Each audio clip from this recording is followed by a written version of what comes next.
Day की सभी भारतीयों को हार्दिक शुभकामनाएं देता हूँ।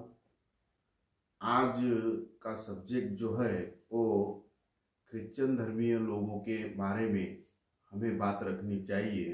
ऐसे बहुत सारे लोगों की मुझे कॉल आई और आज क्रिश्चियन धर्म के बारे में कुछ बातें करना यहाँ जरूरी है। साथियों, भारत में बहुत सारे क्रिश्चियन धर्मीय लोग रहते हैं जो जिनको ईसाई धर्म के लोग भी बोला जाता है। मूलतः भारत का संविधान यह धर्मनिरपेक्ष है और भारत में सभी जाति धर्म के लोग रहते हैं। क्रिश्चियन धर्म, उसके बाद बुद्धिस्ट लोग, मुस्लिम लोग, ऐसे अलग अलग धर्म के लोग भारत में रहते हैं जिनकी अलग अलग सभ्यताएं होती है। लेकिन क्रिश्चियन धर्म के बारे में अगर बात की जाए तो मैं बहुत सारे क्रिश्चियन लोगों में घुमा हूँ और बहुत सारे जिस तरीके से हम लोग बुद्ध विहारों में जाते हैं उसी तरीके से चर्चेस में क्रिश्चियन लोग जाते हैं। मैं भी चर्च में गया और क्रिश्चियन लोगों के साथ बातचीत की, उनकी समस्याएं जानने का और समझने का प्रयास किया। साथियों, यहाँ पर बताते हुए बहुत ही आनंद होता है कि क्रिश्चियन धर्म के लोग मसावात को मानते हैं, समानता को मानते हैं, समता को मानते हैं। लेकिन भारत में सभी क्रिश्चियन धर्मीय लोग पूर्णतः सुरक्षित नहीं है। आज भी उनके चर्चेस के ऊपर हमले होते हैं और उस हमलों में बहुत सारा जो विरोध होता है वो चर्चेस को लेकर होता है या उनके धर्म को लेकर होता है। साथियों, ये जो मसला है ये कोई साधारण मसला नहीं है। अगर पूरे देश में देखा जाए तो पूरे देश में हर जिले में, हर स्टेट में क्रिश्चियन लोग दिखाई देते हैं और उनके चर्चेस भी दिखाई देते हैं। लेकिन जो चर्चेस है वो सुरक्षित नहीं है। बहुत सारे चर्चेस के ऊपर हमला होता है, बहुत सारा विरोध होता है। अभी हाल फिलहाल में अगर देखा जाए तो भारत सरकार द्वारा धर्मांतरण बंदी का जो कानून आया है उसकी वजह से जो लोग ईसाई बनना चाहते हैं या क्रिश्चियन धर्म स्वीकारना चाहते हैं तो उनके ऊपर भी बहुत बड़ी पाबंदियां उस एक्ट के तहत आती है। तो ये जानने और समझने वाली बातें हैं। साथियों, अगर हिस्ट्री देखा जाए, भारत के अंदर जितने भी धर्म के लोग हैं वो खासकर यहाँ के मूल निवासी लोग हैं जिन्होंने यहाँ का जो ब्राह्मण धर्म था, जो बाद में उसको सनातन भी बोला गया, उसके बाद ब्राह्मणों द्वारा ऐसा प्रचार किया गया कि ये हिंदू धर्म है। तो हिंदू धर्म में जो लोग थे वो लोग वहाँ पर जाति व्यवस्था से परेशान होकर उनका उत्पीड़न किया गया और इससे परेशान होकर जाति व्यवस्था और वर्ण व्यवस्था के कारण इन लोगों ने धर्मांतरण किया है। ऐसे लोग केवल मात्र क्रिश्चियन ही नहीं है बल्कि यहाँ पर बुद्धिस्ट लोगों ने भी जो 1956 को बाबा साहब अम्बेडकर जी द्वारा जो धर्मांतरण इस देश में बहुत बड़ा धर्मांतरण हुआ था, धम्म दीक्षा लगभग 9-10 लाख लोगों की उपस्थिति में बाबा साहब अम्बेडकर जी ने धम्म दीक्षा ली थी।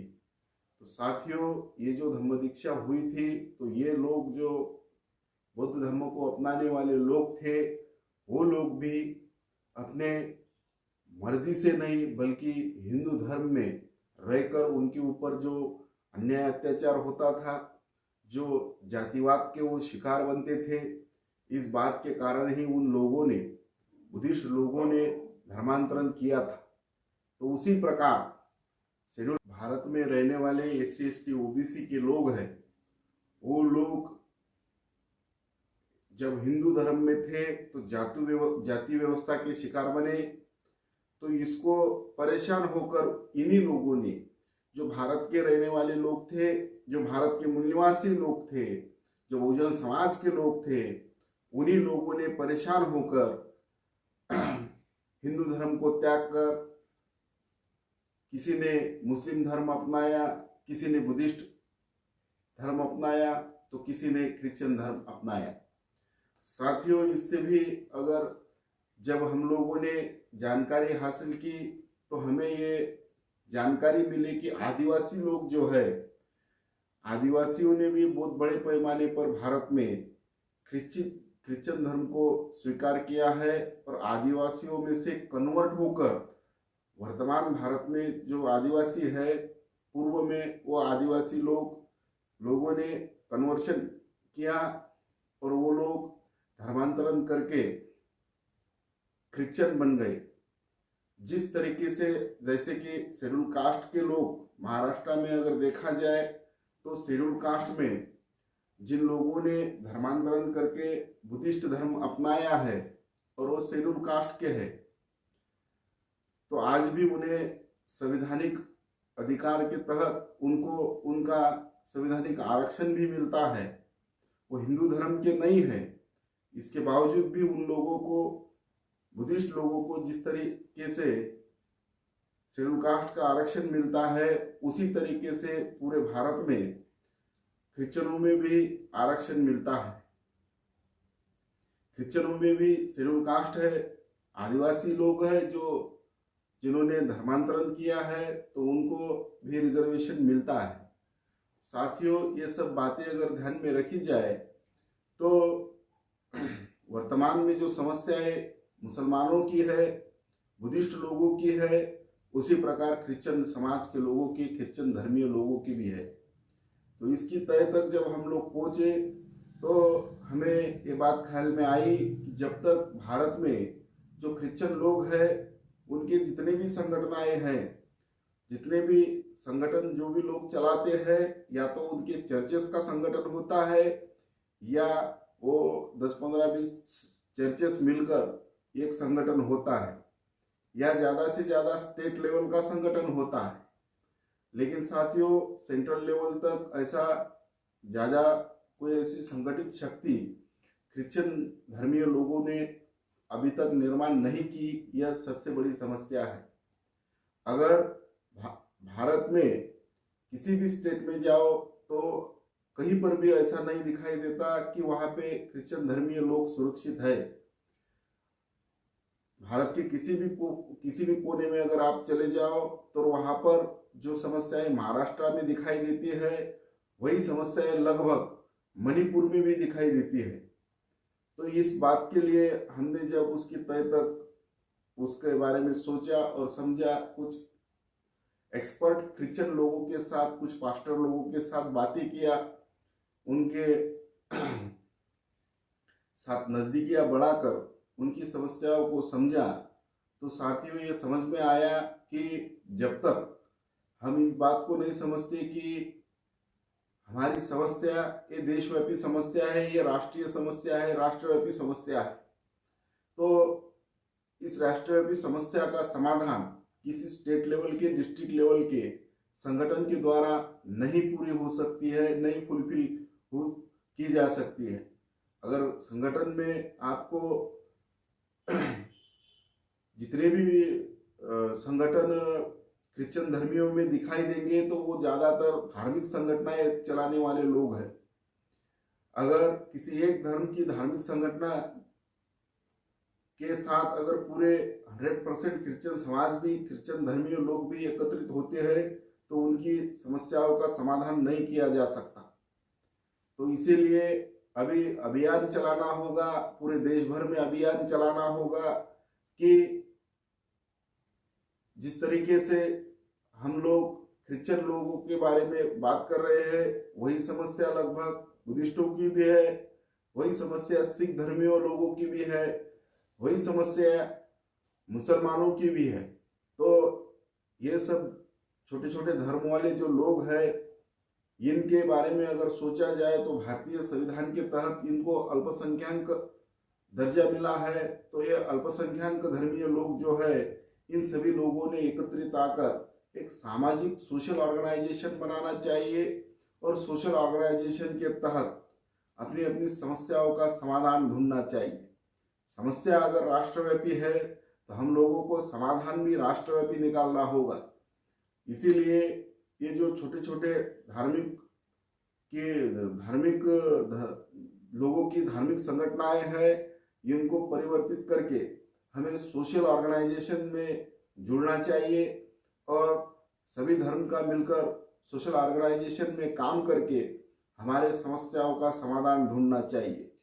साथियों, आज वर्तमान में जो समस्याएं क्रिश्चियन धर्मीय लोगों को महसूस हो रही है या उस समस्याओं से वो गुजर रहे हैं, उनके चर्चेस के ऊपर हमला हो रहा है, उनको जो फंडामेंटल राइट्स के तहत उनको जो रिजर्वेशन मिलता है वो रिजर्वेशन भी खतरे में है, उनको जो एजुकेशन में रिजर्वेशन मिलता है वो भी खतरे में है, और उनको जो अल्पसंख्यक धर्म की तौर पर जो सुविधाएं सरकार के द्वारा, गवर्नमेंट के द्वारा प्रोवाइड करना चाहिए, उतने बड़े पैमाने पर वो नहीं होती है।